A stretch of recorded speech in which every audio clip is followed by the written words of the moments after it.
I'm gonna demo. I'm gonna demo. I want you all to look at my face as much as we can. So I'm just gonna do it a few different ways.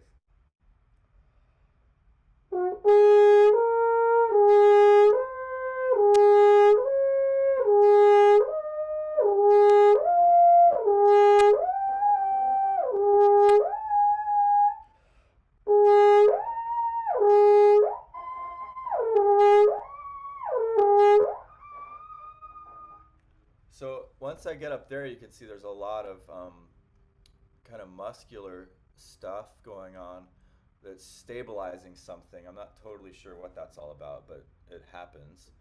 Um, when I'm ascending,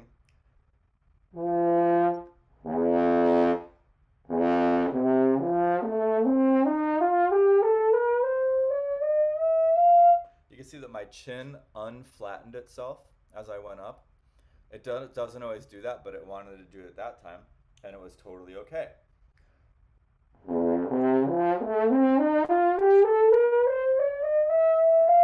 If I flatten it, you can hear that my ascension was a little bit more labored, so I won't force it to flatten this time.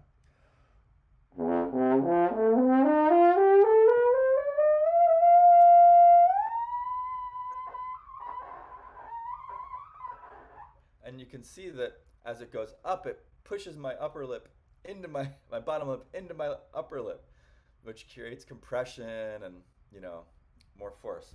Now, I'm not really even rolling in that much yet, but if I go Einsetzen, it might.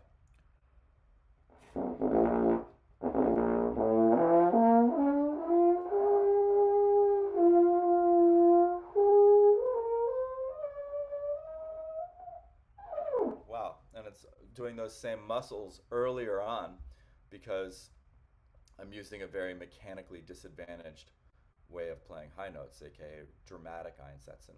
That was more rollout. If I do just a normal Einsätzen, it's kind of hard to tell, but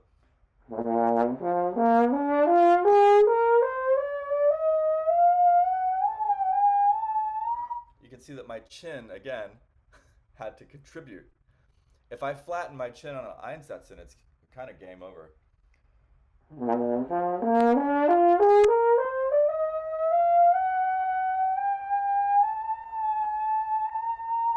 Well, maybe not. Okay. What I find in common is, of course, the lips are moving together to get a smaller, denser, harder vibrating surface that vibrates faster. And that my tongue is supporting it. So Jane said, is your tongue still working? Here's what it sounds like if I don't let my tongue do what it's supposed to do.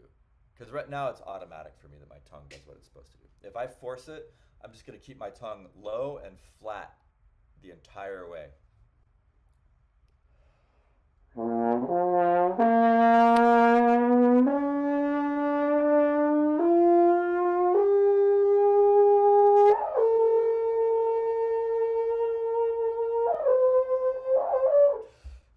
Then if I do Yeah. it on my normal embouchure,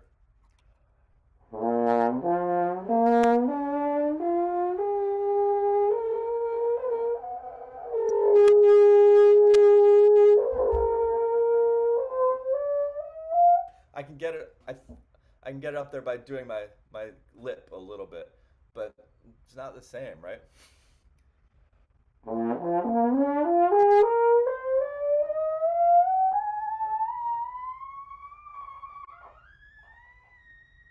Holy crap!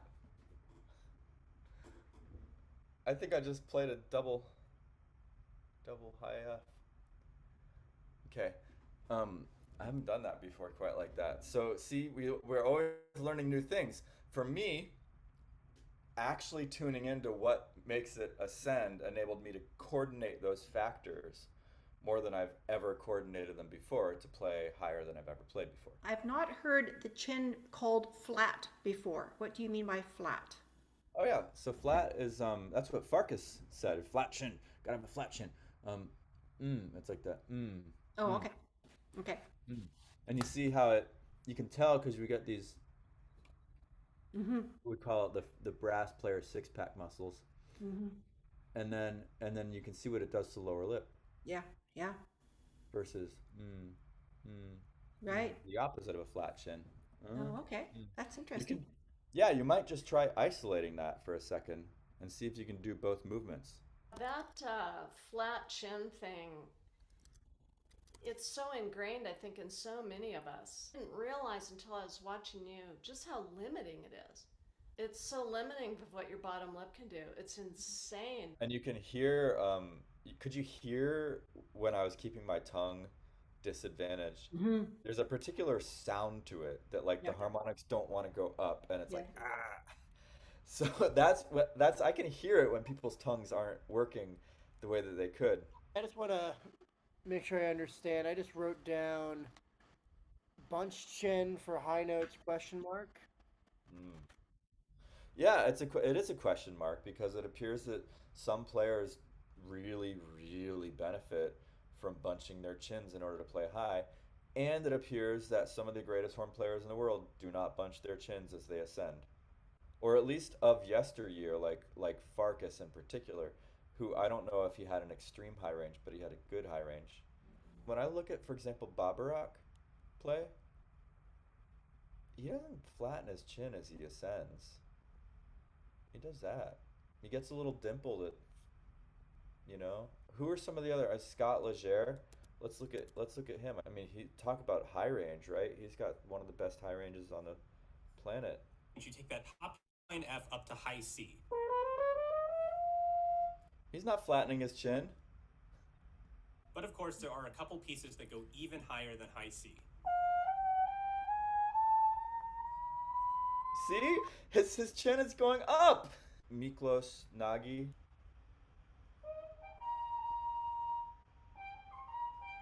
So what we can see there That looks is flat to me. is a little bit of a flat chin. Yeah, that looks flat. Yeah, okay, so let's look at that run exactly in slow-mo and see if we can figure out what he's doing.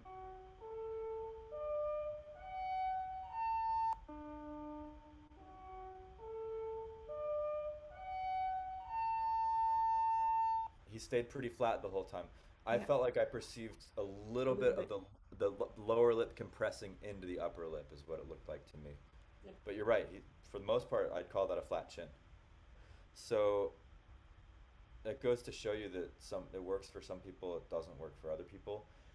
But boy, for the people that it doesn't work for, it's such a disadvantage to try and flat chin it.